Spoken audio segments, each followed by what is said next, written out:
What's up, snake fans? Dave Palumbo here from Muscle Serpents Daily. And guys, I'm sorry I've been remiss the last couple of days. It was Mother's Day weekend, you know how that goes.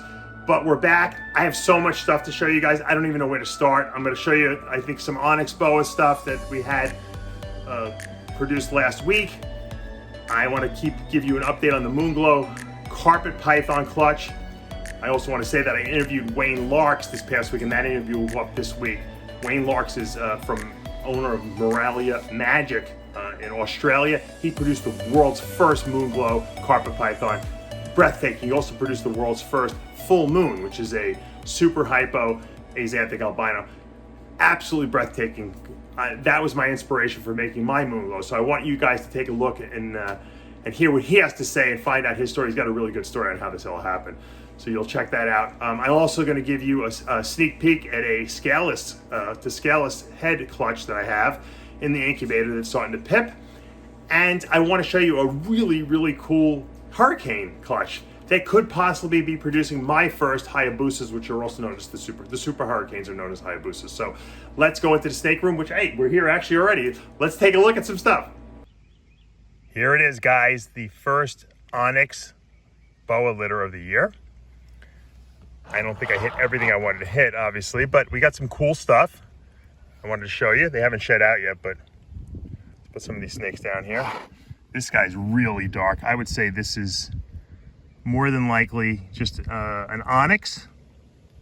Could be a super ONYX. It's so dark, I really want to wait till it sheds out. It almost looks like an IMG snake. It's so dark. But the ONYX litter, the ONYX boas tend to be very dark. So, as you can see, if you're into dark morphs and you're into really small dwarf boas, this is it. These are pure dwarf boas. All the genes that are in this pairing, this is a 66% het blood, 66% het Honduran T positive, and this is going to be 66% anery, although this could be an anery right here, visual.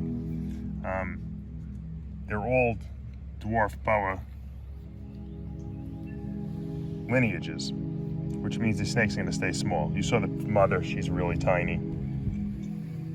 Once again, I think this is a super ONYX. I think it could be type 2 anery, and once again, it would be 66% het blood, 66% het Honduran T positive, because the mama and the daddy were 100% anery, T positive, and blood. Okay, let's put this one back. This one has a little bit more color to it. It's got a nice stripe down its back here. This stripe goes completely from the head to the tail, which I've never really seen. Usually in the single gene ONYX, you'll see a striped tail, but you'll see some saddles on the rest of it. So I'm not really sure if this is a super ONYX or if it's just an ONYX. There's no motley in here, which could create a stripe. It is dark, so I don't see any hypo in here. We'll turn her over. Definitely could be a type 2 anery, for sure. There's no T positive and there's no blood in this, so these would be 66% het for that. If you see them compared to the other guy I showed you, and once again, I haven't sexed these, so I don't know if they're males or females. This is definitely a super ONYX. This would probably be a single copy. I have to ask our good friend Frank Note what he thinks. Okay, now this one is really cool. This has got the stripe and the weird saddles. I would probably tend to say this is probably an ONYX. Maybe super ONYX. It's a little lighter.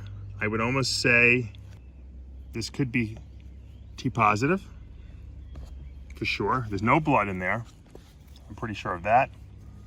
Once again, until these guys shed out, we're not gonna know for sure.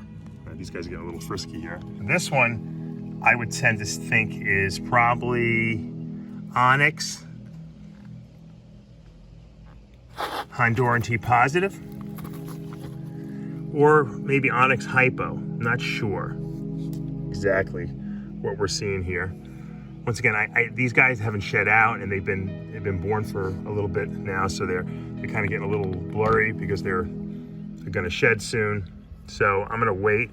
But I would say ONYX either T positive or ONYX hypo. We might even have a hypo T positive here, but I don't think so because we're gonna look at this next snake. This for certain is an ONYX single copy, Honduran T positive, hypo. So this would be a sun glow. This would be a T positive or Honduran T positive sun glow with the ONYX gene. You see that nice striped tail. This is like textbook ONYX right here. Single copy. Really, really, look at that nice red tail. There's no blood in here, so this would be a 66% head blood, but we pretty much hit almost every other gene, so that's pretty cool. There's no, obviously, anery in here either, so that would be a 66%er. And if you compare it to this one, they look similar, but this is way lighter. So this definitely has that hypo gene in it. That's why I think this one is not hypo. And for good measure, let's throw this guy down here. This is a super ONYX right there. And it's got the blood gene, so I would say almost super ONYX blood right here with possible hypo in there. I don't think so, but it's possible. It's very light. This guy's gonna lighten up when he gets older, for sure. So once again, this is a really nice one. Actually, this is not super ONYX. I take that back.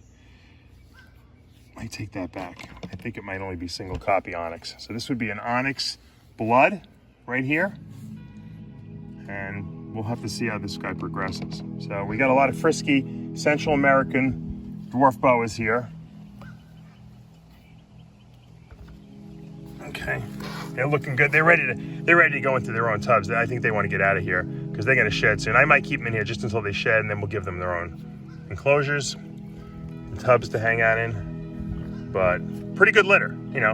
I didn't hit the Bloody Baron that I wanted to, which would be the blood super ONYX T positive hypo. But hey, it's always next year.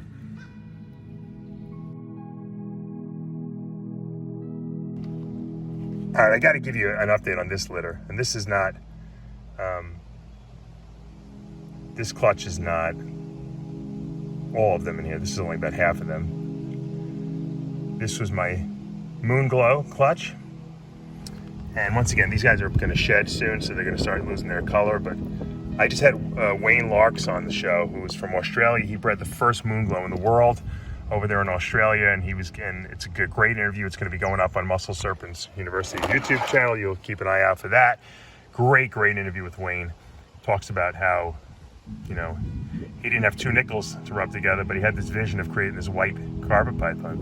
And when I saw his Moonglow, that's what inspired me to want to do this project. And I hope I have a Moonglow. I don't know. I definitely have a snow here, but as you can see, let's look at some of the cool ones. Pretty much this is an albino, I'm pretty sure. If you look at this one, however, it's lighter and it's got the orange in it. That's probably a sun glow. And we're calling a sun glow in the carpets is going to be an albino caramel, okay? Whereas the albino is just albino, and the albino would be 66% head anery. The sun glow would be a caramel albino that's 66% head anery, or head Moonglow if you want to call it that. And then we have these two white snakes here. This one is, now I'm seeing more pattern on it. That one's going to be a snow probably, more likely than not. And I'm hoping that this one, this white one here, hold on. Let's not lose any snakes here. Hoping this white one will be a Moonglow here, which would be the caramel snow, caramel albino axanthic. I got carpet pythons that are running away from me now here and biting me because they don't want me to catch them. Ouch, ouch, ouch. Look at that. I think the sunlight here is I got them outside here, they're getting a little too frisky. All right, so that was, those guys were getting a little too frisky outside because the sunlight was warming them up and they wanted to go running around, so I don't want to lose any carpets while I'm doing the video, so I brought them in. This is the second batch of that same clutch. And you can see the variation. Look at that red one. Look how red this baby is. And these are, you know, this one probably is a caramel 66% head snow. Look at his eyes. Look at how red that is. That is a nice looking snake. You like red? Too bad they don't stay that red when they get a little older. So yeah, I would say that's a caramel, 66% header. We have a lot of, we're gonna have a lot of 66% hets, snow stuff in here, which have been very popular. I've been selling a lot of them this year from 2018 and 19. This one is, if you can see, let's see if we can see this. Silver Eyes, this is an axanthic, which is gonna be 66% het albino. Those are very popular too. Who doesn't want a gray or black and white carpet python? They're pretty cool. So this is the other part of the litter. And once again, we'll be able to start looking at all these once they shed out and I get them in their individual enclosures. This is gonna be a nightmare to feed all these guys, but there's a lot of them. But I like the fact that they're striking at me because that means they'll probably hopefully be eating a little better. Exciting, exciting clutch. And don't forget, don't miss that interview I did with Wayne Larks on the Moonglow Boa. You're gonna love it. All right, guys, I hope you enjoyed everything you saw today. I know it was a little disjointed. I had things all over the place because I really should have shot 3 more videos prior to this video. So I tried to jam everything in. I haven't really identified everything that I have yet because we have so much cool stuff and there's so many genes at play. So I wanted to just give you guys a look at what's hatching in my place. I had a snake lay 1 egg clutch today, which I didn't even bother showing you because it hasn't laid the rest of the clutch yet. So that'll probably be for tomorrow. Obviously got that sneak peek. I produced 3 scaleless, completely scaleless animals in 1 single clutch, and we might actually have more because I have 2 more eggs that haven't hatched in that clutch. So that'll be exciting. We'll find out tomorrow what I got on that one. I'm super excited to talk about it. And of course, I'm still got the fingers and I'm praying to the gods that that Moonglow clutch that I have actually has 1 Moonglow in it. For sure we have a snow in there and a sun glow, but I want to hit that Moonglow. And I think I got it and Wayne thinks I got it. So we'll see what happens. Guys, you know, good stuff happening. This is a fun time of the year. I have a lot of boa litters that I thought maybe wouldn't even have gone. I have a feeling we're gonna have a lot of babies. So you guys are gonna have plenty to watch over the next couple of weeks. For now though, you know what to do. Hit that subscribe button, turn on your notifications, hit the like button, and we'll see you back tomorrow morning.